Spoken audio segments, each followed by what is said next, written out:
Hi everybody. I wanted to talk about the upcoming Intuitive Development Level 1 workshop with Deb Stanton. Deb is a highly regarded psychic medium in both people and animals, and she has over 30 years of experience. She's also a master medical intuitive. I took my first workshop with Deb in 2014 and have continued ever since. This will be a fun day working with spirit, and it's also always wonderful to get together with like-minded people. The Intuitive Development 1 is Level 1 is a prerequisite for Medical Intuitive Level 1. So if you're planning on taking Medical Intuitive Level 1, you do need to take this first. So this is what we'll be learning. How can I tell if I'm ready to do this? Learn the proper way to deliver a message.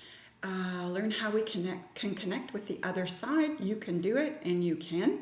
This workshop will help you connect with souls, past or present, and how to tell the difference.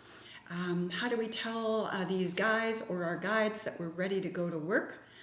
Do you have guides to work with you, and who are they? Should I be scared? No.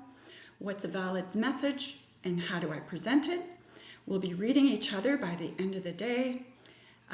Cost is $125. It's a 5-hour day. It's held at my Reiki studio in the Coburg, Ontario area. Let me know if you have any questions or comments, and we look forward to connecting with you. Thank you for watching my video. Bye.